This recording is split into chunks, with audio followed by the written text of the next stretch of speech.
Hello students, आज force के chapter में कुछ इंपॉर्टेंट टॉपिक्स पढ़ने हैं जिस पर बात करना है जो आगे काफी हेल्पफुल होगा। इसमें आज का जो फर्स्ट टॉपिक है वो है इनर्शिया। ठीक है, एक कमेंट बॉक्स में भी शायद आया था इनर्शिया को डिफाइन करने का, तो ये बहुत इंपॉर्टेंट टॉपिक है, उसको आप समझ सकते हैं, आगे पढ़ना भी उस चीज को। मैं ब्रीफली समझा पा रहा हूँ आपको ये कि इस पूरे नेचर में जितने भी ऑब्जेक्ट्स हैं उनके पास एक इनहेरेंट प्रॉपर्टी होती है, स्पेशल प्रॉपर्टी होती है खुद का, जिसके कारण वह ऑब्जेक्ट अपने स्टेट में होने वाले चेंज का विरोध करता है, अपोज करता है, रेजिस्ट करता है।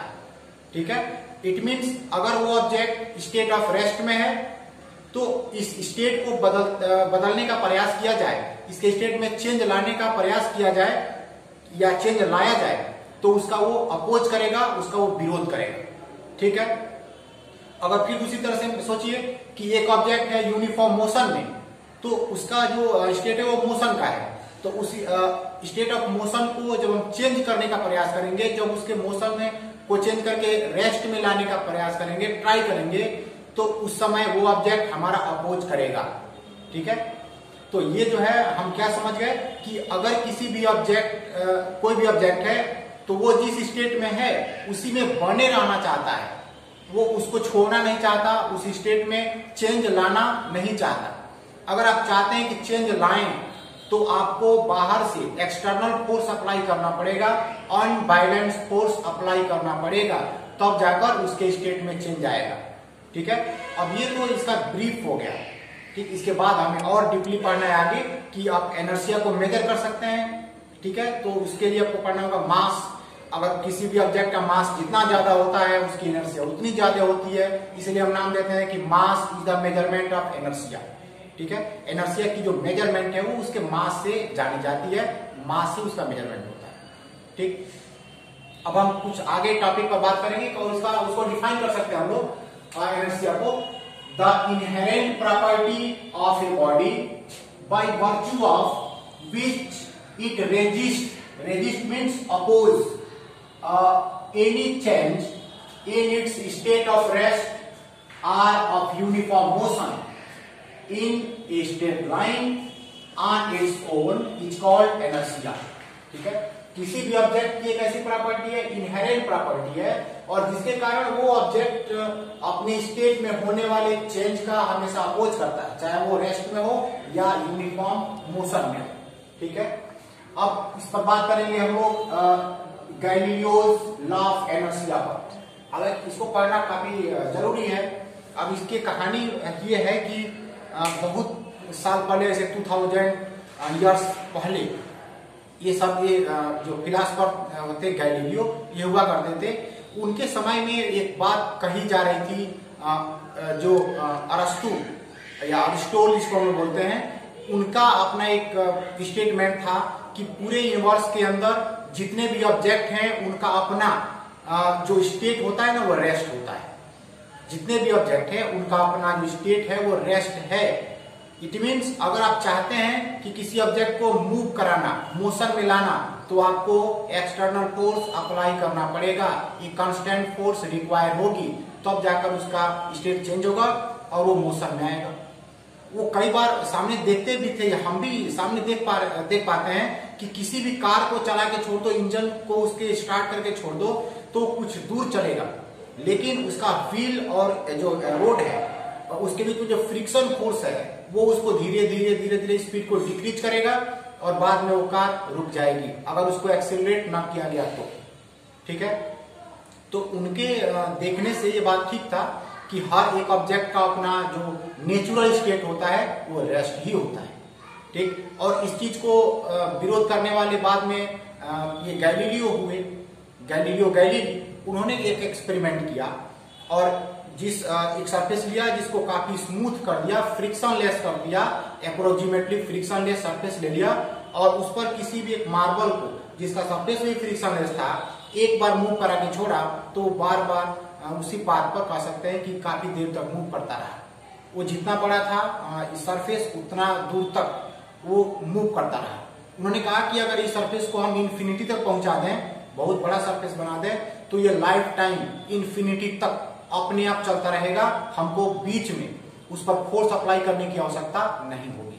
ठीक है, तो ये सब चीजें उन्होंने गैलीलियो ने अपना कई एक्सपेरिमेंट करने के बाद बताया था, उसी में एक लॉ बनाया उन्होंने, गैलीलियोस लॉ ऑफ इनर्शिया। आखिर ये कह रहा है, क्या कहता है, इसको जरा पढ़ लेते हैं। When no unbalanced force is exerted on a body, it stays at rest or moves in a straight line with constant speed। जो उन्होंने एक्सपेरिमेंट किया था वो मूव करा कर किया था, और यहां पर वही बात लिखी गई है कि when no unbalanced force, it means external force, is exerted on a body, it stays at rest or moves in a straight line। ठीक है, अगर किसी भी बॉडी पर एक्सटर्नल और अनबैलेंस्ड फोर्स एक्सर्ट न किया जाए तो वो ऑब्जेक्ट या तो वो रेस्ट में बना रहेगा या स्ट्रेट लाइन पर क्या होगा, मूव करेगा। ठीक है, वो कब तक मूव करेगा, जब तक कोई अनबैलेंस फोर्स या एक्सटर्नल फोर्स अप्लाई न किया जाए। ठीक है, उनका ये स्टेटमेंट था। और जिस स्पीड से वो मूव करेगा वो स्पीड कैसा होगा, कांस्टेंट स्पीड। कांस्टेंट स्पीड का मीनिंग क्या होता है कि उसका स्पीड ना तो डिक्रीज होगा ना इंक्रीज होगा। इट मीन्स उसके वेलोसिटी में चेंज नहीं आएगा, और जब वेलोसिटी में चेंज 0 हो गया तो वो ऑब्जेक्ट एक्सिलरेट नहीं होगा। ठीक है, तो उसका जो मोशन होगा ऑब्जेक्ट का उसको बोलेंगे अनएक्सिलरेटेड मोशन। इट मीन्स उसकी वेलोसिटी ना इंक्रीज होगी ना वो डिक्रीज होगा, वो कांस्टेंट स्पीड से मूव करता रहेगा। ठीक है, अब हम बात करते हैं न्यूटन्स लॉ ऑफ मोशन पर। ये काफी इंपॉर्टेंट है, पूरा मैकेनिक्स इस पर डिपेंड होता है, इसको पढ़ना काफी नेसेसरी है। आप ये समझ चुके हैं कि जो गैलीलियो हैं उन्होंने अपने एक्सपेरिमेंट से एक लॉ बनाया, Galileo's law of inertia. Newton ने 17th सेंचुरी में काफी स्टडी किया इस स्टेटमेंट को, इस लॉ को, और स्टडी के बाद अपना खुद का एक लॉ बनाया। ठीक है, वो जो लॉ बनाए, जो फंडामेंटल 3 लॉ बनाए थे, उसी 3 फंडामेंटल लॉ को हम बोलते हैं न्यूटन्स लॉज ऑफ मोशन। ठीक है, आखिर ये करता क्या है, तो ये न्यूटन्स लॉज ऑफ मोशन किसी ऑब्जेक्ट के मोशन को गवर्न करता है, उस पर लगने वाले फोर्स को देखता है, उसको गवर्न करता है। तो हम यहाँ लिख सकते हैं, in 17th century sir Isaac Newton studied Galileo's ideas on force and motion. ठीक है, फोर्स एंड मोशन, उस गैलीलियो का जो आइडिया था जो हमने अभी पढ़ा वो किस फॉर्म में था, तो वो फोर्स और मोशन के फॉर्म में था, उनका आइडिया रहा। तो इन आइडियाज को उन्होंने स्टडी किया और उसके बाद से put forth 3 fundamental laws that govern the motion of objects. ठीक है, तो ये जो न्यूटन थे, सर आइजैक न्यूटन थे, उन्होंने 3 फंडामेंटल लॉ को एस्टेब्लिश किया, फॉरवर्ड किया, प्रपोज किया, जो किसी भी ऑब्जेक्ट के मोशन को क्या करता है, गवर्न करता है। Okay, these 3 laws are called Newton's laws of motion. इन 3 फंडामेंटल लॉ को ही हम न्यूटन्स लॉ ऑफ मोशन बोलते हैं। ठीक है, ये जो पहला लॉ है इसको जरा समझते हैं, ये पहला लॉ करता क्या है। तो इसके बारे में स्पष्ट लिखा गया है कि first law of motion gives A precise definition of inertia and force. ठीक है, जो फर्स्ट लॉ है वो क्या आपको दे देगा, precise definition of inertia and force, force का और इनर्शिया का एक प्रिसाइज डिफिनेशन आपको देगा। ठीक है, second law of motion establishes a relationship between force and momentum. ठीक है, तो जो सेकेंड लॉ है वो फोर्स और मोमेंटम के बीच एक रिलेशन को स्टैब्लिश करेगा और हमें फोर्स को मेजर करने का एक मैकेनिज्म देगा। ठीक है, एक फार्मूला हमको देगा कि फोर्स को मेजर कर सकें। ठीक है, थर्ड जो लॉ है, third law of motion establishes a relationship between the action and reaction forces. ठीक है, जो थर्ड लॉ है वो एक्शन और रिएक्शन फोर्स के बीच में एक रिलेशन स्टैब्लिश करता है, इसको हम एक्शन रिएक्शन लॉ बोलते हैं। ठीक है, ये 3 लॉ हमको पढ़ना है, Newton first law, Newton second law, Newton third law.